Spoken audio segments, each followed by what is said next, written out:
राजधानी शिमला के लोअर बाजार में तहबाजारी लगाने वालों को नगर निगम की ओर से नोटिस भेजा गया है, जिसके मुताबिक उन्हें 30 दिनों के भीतर लोअर बाजार से सब्जी मंडी शिफ्ट करने के निर्देश दिए गए हैं। इसके बाद मंगलवार को तहबाजारियों का एक प्रतिनिधिमंडल नगर निगम शिमला के महापौर सुरेंद्र चौहान से मिलने पहुंचा और अपनी समस्याएं नगर निगम के महापौर के सामने रखी। उनका कहना है कि कमेटी की ओर से उन्हें एक नोटिस थमा दिया गया है और 30 दिन के भीतर सब्जी मंडी के शिफ्ट होने के आदेश जारी कर दिए गए। उन्होंने कहा कि सब्जी मंडी में जो भी जगह दी गई है वो बहुत खराब है और काम करने लायक नहीं है। उन्होंने सरकार के फैसले के मुताबिक उन्हें आजीविका भवन में दुकान मिल जानी चाहिए थी, लेकिन आजीविका भवन में कुछ दुकानदारों को भी दुकानें दी गई। उन्होंने कहा कि वे पिछले 50 सालों से वहां बाजार लगा रहे हैं। उनका कहना है कि तहबाजारियों को लोअर बाजार से हटाने के लिए एम्बुलेंस और फायर ब्रिगेड जैसी इमरजेंसी व्हीकल फंसने का तर्क दिया जाता है, लेकिन पिछले 50 सालों से वहां कोई वाहन नहीं फंसा। जो एम्बुलेंस और अग्निशमन गाड़ी वहां फंसी वो भी तारों और दुकानों के छज्जों की वजह से फंस गई। अब तहबाजारी मांग कर रहे हैं कि उन्हें या तो आजीविका भवन में दुकानें दी जाएं या उन्हें लोअर बाजार में रहने दिया जाए। मैं तहबाजारी प्रधान हूँ जी। तो आज हम इस वजह से आए थे मेयर साहब के पास कि कमेटी ने आज एकदम कल नोटिस बांटने शुरू कर दिए कि आप लोगों को 30 दिन का टाइम दिया जा रहा है। एक तो ये लोअर बाज़ार को नो वेंडिंग जोन करने के लिए बोल रहे हैं, और दूसरा बोल रहे हैं कि जी आपको 30 दिन के अंदर अंदर सब्जी मंडी में शिफ्ट होना होगा। अच्छा, जहाँ ये हम लोगों को शिफ्ट कर रहे हैं वहाँ किसी का रोज़गार नहीं चल सकता, ना कामकाज चल सकता है। वो जगह नालियों में बनी हुई और गंदगी वाली जगह है, वहाँ ना कोई आदमी आता है ना जाता है, वहाँ हमारा रोज़गार नहीं चल सकता। हम इसी वजह से इनके पास आए थे बोलने के लिए। और हमारे को मैडम ने ये भी कहा है, आश्वासन भी दिया है, हमने इनको सजेशन दिया कि हमारे को जीविका भवन में जो दुकानें बनी है वो दे दी जाए। तो अगर ये हमारे लोग इतने 50-60 लोग हैं लोअर बाज़ार के, इनको लोअर बाज़ार के इन्होंने मेन इशू उठाया हुआ है, तो अगर ये 50-60 लोगों को दुकानें दे देंगे तो ये प्रॉब्लम बिल्कुल ख़त्म हो जाएगी। लेकिन ये बस जानबूझ के टाल मटोल कर रही है कॉर्पोरेशन, ना ये दुकानें दे रही है और ना ही हमारे को कहीं ऐसी जगह दे रही है कि जहाँ हमारा रोज़गार चल सके। कितने टाइम से जो है वो आप लोग वहाँ? हम लोग 50 साल से ज़्यादा हो गए जी बैठे हुए, जो वहाँ लोअर बाज़ार में बैठे। एक्चुअली मेरी उम्र 51 साल की है, तो मेरे ख्याल 35 साल तो मेरे को खुद भी हो गए। उससे पहले हमारे फादर बैठते थे, हमारे दादाजी बैठते थे। लेकिन ये आप ये चीज़ देख लो कि हमें कभी कभी दुकानें नहीं मिली। जो हमारी हिस्से की दुकानें हैं ना, इन्होंने दुकानदारों को बांट दी। अब इन्होंने अभी थोड़ी सी दुकानें जो दी है इन्होंने, ये तिब्बतियों को भी दी है, कुछ हमारे लोगों को भी दी है।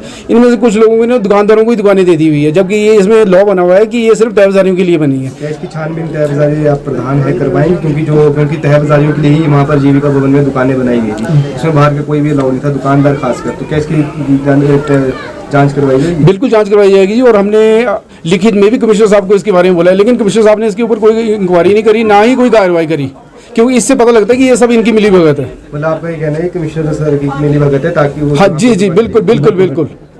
तो आगामी क्या रहेगा? क्योंकि अब जो है कोर्ट भी कह रहा है कि वहाँ, क्योंकि ये कमिश्नर का कहना ये है कि लोअर बाजार में एम्बुलेंस के लिए जगह नहीं है, जहाँ पे फायर ब्रिगेड की गाड़ियाँ आती है वहाँ दिक्कत आ रही है, जिस वजह से जो है वहाँ से तहबाजारियों को शिफ्ट करना पड़ रहा है। देखिए जी, ये इन्होंने ये सोचो कि इनको तहबाजारियों को खदेड़ने के लिए बहाना ढूंढ लिया है।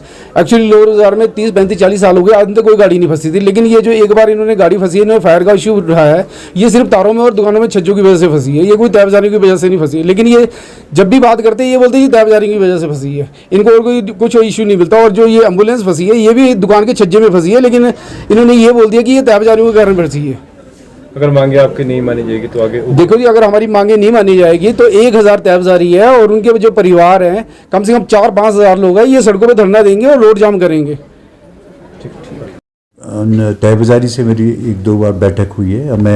हम चाहते हैं कि कहीं ना कहीं सेटलमेंट हो इसका। कोई मामला कोर्ट में भी विचारा देने, कोर्ट में भी इसने संज्ञान लिया हुआ कोर्ट का, जो क्योंकि ये एक ऐसा इशू कि आपको कहीं ना कहीं समझौता हमको भी करना है, कोर्ट में भी अपना पक्ष रखना है, जो कंबाइंडली या एक कुछ थोड़ा बहुत फ्लेक्सिबल यहाँ से और वहाँ से होकर, क्योंकि अगर कोर्ट के कई सख्त आदेश होते हैं तो वो फिर नगर निगम को भी समस्या रहती है। और मैं सभी लोगों से ये भी हम कोशिश कर रहे हैं, मैं 2-3 जगह भी सजेस्ट की है जहाँ वो बैठना चाह रहे हैं या बैठ सकते हैं, और उसमें हम शॉप्स में कन्वर्ट कर सकते हैं, अच्छी बढ़िया शॉप्स बना सकते हैं। तो वो सारे लोकेलिटीज़ में जहाँ वार्ड्स में हैं, हम वहाँ पर ही वार्ड्स में उनको छोटे छोटे स्टॉल्स बना करके हम एक उस सिस्टम को भी हम अपना रहे हैं। जो सड़क पे बैठे उनको भी हम, जो तहबाजारी में रजिस्टर्ड हैं, जो हमारे कोर्ट के थ्रू जिनकी वीडियोग्राफी हुई है, उनको वार्ड वाइज में भी वहाँ पे भी शिफ्ट कर रहे हैं।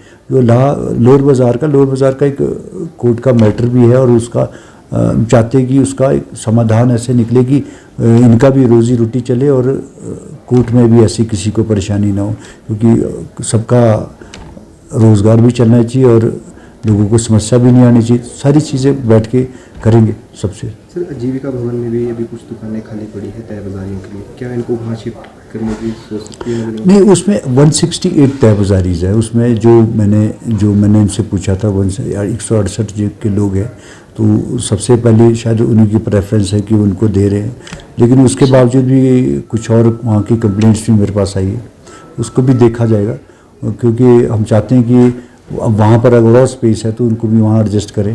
तो सारी चीज़ों को हमारा सब्ज़ी मंडी से नीचे से भी एक विचार है दुकानें बनाने का, छोटे छोटे स्टॉल जहाँ सब सब्ज़ी मंडी से ऊपर को आते हैं। एक तो सब्ज़ी मंडी ग्राउंड है, ग्राउंड में शायद पहले भी व्यवस्था करने की कोशिश की गई तो वहाँ नहीं बनी बात, लेकिन जो नीचे से पोर्शन आ रहा है वो आजीविका भवन के साथ से ही आ रहा है, तो उसको हम अगर सभी लोग मानेंगे तो उसको वहाँ डेवलप कर सकते हैं। वो एक समझौता, एक एग्रीमेंट के तहत होगा कि आप इनको यहाँ पर बिठा रहे हैं, तो सारी चीज़ें देख रहे हैं। अगर नगर निगम कोर्ट में अगर स्पेस अगर दिया, हमने स्पेस की भी बात की थी, मैंने एडवोकेट जनरल साहब से भी इनसे बात की थी, इनको वहाँ भेजा भी था।